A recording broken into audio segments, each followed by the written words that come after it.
오늘 하나님께서 우리에게 주신 말씀은 예레미야 애가 3장 19절에서 39절까지의 말씀입니다. 이것은 하나님의 말씀입니다.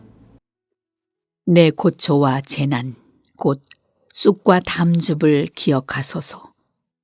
내 마음이 그것을 기억하고 내가 낙심이 되오나 이것을 내가 내 마음에 담아두었더니 그것이 오히려 나의 소망이 되었사옴은 여호와의 인자와 긍휼이 무궁하심으로 우리가 진멸되지 아니함이니이다. 이것들이 아침마다 새로우니 주의 성실하심이 크시도소이다.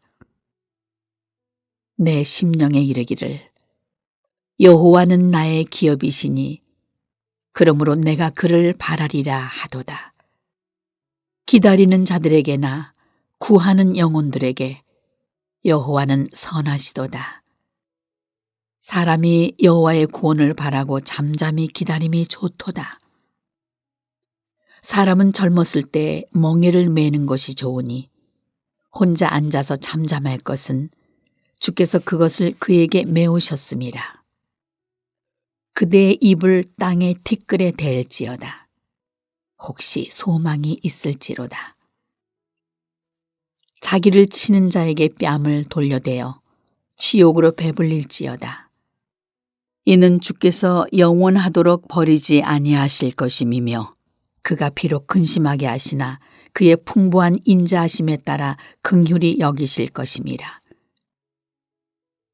주께서 인생으로 고생하게 하시며 근심하게 하심은 본심이 아니시로다. 세상에 있는 모든 갇힌 자들을 발로 밟는 것과 지존자의 얼굴 앞에서 사람의 재판을 굽게 하는 것과 사람의 송사를 억울하게 하는 것은 다 주께서 기쁘게 보시는 것이 아니로다.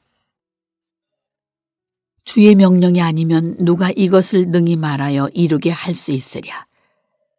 화와 복이 지존자의 입으로부터 나오지 아니하느냐. 살아있는 사람은 자기 죄들 때문에 벌을 받나니 어찌 원망하랴. 한 주 동안 평안하셨습니까?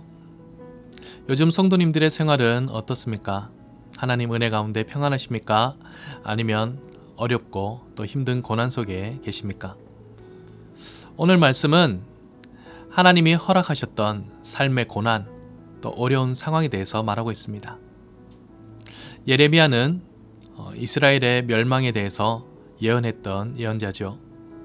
유다가 멸망할 것이다. 예루살렘이 멸망할 것이다. 다 포로로 잡혀갈 것이다.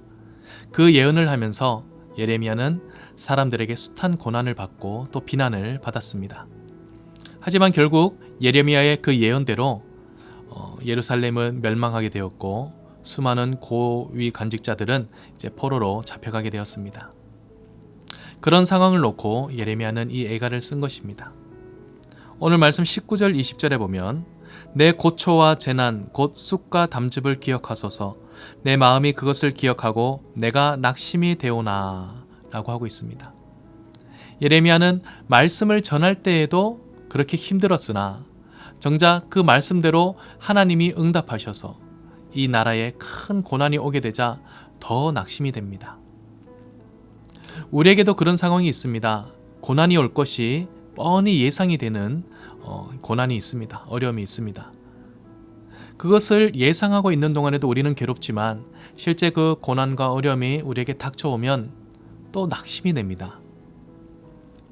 반면 우리가 생활하다 보면 전혀 예상치도 못한 우리의 뜻과 또 아무런 징조도 없이 우리에게 그냥 고난이 찾아올 때가 있습니다. 어려운 상황이 찾아올 때가 있고 왜 내가 이런 상황 속에 놓여야 하는가 라는 의구심이 드는 상황을 맞이할 때도 있습니다. 그런 모든 때에 이 예레미야와 같은 때 아니면 그냥 닥친 어려움 속에 있을 때에 우리는 그 상황을 어떻게 대할 수 있을까요? 오늘 읽은 말씀에 보면 예레미야는 하나님에 대한 자신의 시각이 변화됨으로써 새롭게 그 모든 상황을 보게 됩니다. 하나님의 속성을 다시금 생각한 것이죠. 하나님은 어떤 분이십니까? 하나님은 인자와 긍휼이 무궁하신 분이시고 또 우리에게 한없이 은혜를 베푸시는 분이시라는 것입니다. 시편 말씀에도 그리고 성경 전반에 수도 없이 하나님은 우리에게 사랑의 메시지를 전하고 계시죠. 우리를 사랑한다. 하나님은 우리를 위하신다. 우리에게 평강을 주시길 원하신다. 그것이 하나님의 속성이라는 것입니다. 지금은 비록 고통의 현실이지만 예레미야가 하나님이 누구신가를 다시 떠올렸을 때 하나님은 인자와 사랑의 하나님이시기 때문에 분명 우리의 이 고난과 어려움 속에서 하나님의 사랑이 있을 것이다. 은혜가 있을 것이다. 라고 하나님의 그 의도를 바라보게 된 것이죠. 하나님의 본심은 우리가 이렇게 망하는 것이 아니실 것이다. 우리가 망해서 다 죽고 다 절망에 있는 것이 하나님이 원하시는 본심이 아니시다. 하나님은 우리가 일어나기를 원하시고 우리가 평강 중에 있기를 원하신다. 그 하나님의 본심과 하나님의 속성을 깨닫는 순간, 지금 내가 비록 어려움 중에 있고 또 힘든 상황에 있으나 이 상황을 허락하신 분도 하나님이시니 분명 우리에게 원하시는 것이 있으실 것이다. 우리를 하나님의 은혜 가운데 이끌어 가실 것이다. 그런 신뢰가 있었던 것이죠. 이것이 예레미야에게는 소망이 되었고 그 예레미야의 소망은 유다 백성, 포로로 잡혀간 사람들과 그 땅에 남은 사람들에게 다 한결같은 소망의 말씀이 되었습니다. 우리 또한 그렇습니다. 내가 이해할 수 있는 고난과 또 이해할 수 없는 고난과 어려움이라 할지라도 분명히 그것을 허락하신 분은 하나님이십니다. 잠시 아프지만, 잠시 괴롭지만, 잠시 힘들지만, 너무나 고통스럽지만 하나님은 이 시간이 우리에게 필요한 것을 알기에 이 시간을 우리에게 허락을 하신 것이라는 것입니다. 오늘 말씀해 보면 때로는 우리가 당하는 고난이 내가 기억지도 못할 그런 우리의 죄 때문일 수도 있다라는 말씀도 있습니다. 우리가 마땅히 고난받을 만한 그리고 죄의 형벌을 받을 만한 그런 죄를 저질러서 당하게 되는 것, 그것 또한 우리는 생각할 수 있어야 된다라고 말하고 있습니다. 하나님은 우리보다 훨씬 지혜로우시고 넓게 보시는 분이십니다. 그리고 우리가 앞으로 어떻게 되는 것이 가장 아름답고 최선의 길인지도 누구보다 잘 알고 계신 분이십니다. 오늘 성도님들의 현실은 어떠십니까? 평안하십니까?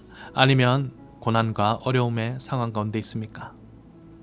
어느 곳에 있다 할지라도 오늘 말씀을 다시 찬찬히 한번 읽고 묵상하면서 하나님이 정말 어떤 분이신가? 하나님은 나에게 무엇을 주기를 원하시는가?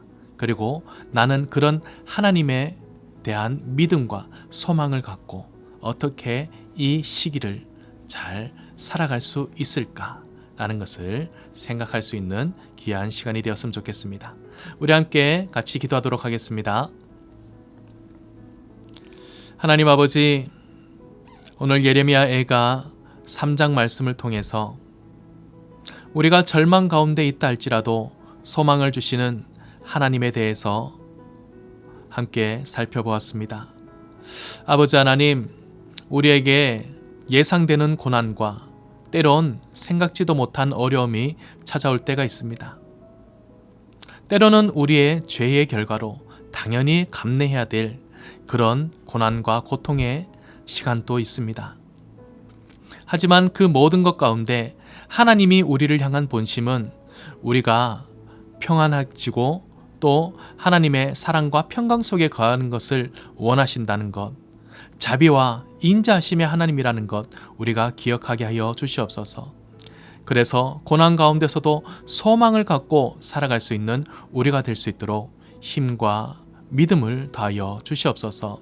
이 한 주간도 주님께서 평안의 길로 우리와 동행하시며 인도하여 주시길 원하옵고 예수님의 이름으로 기도드리옵나이다. 아멘.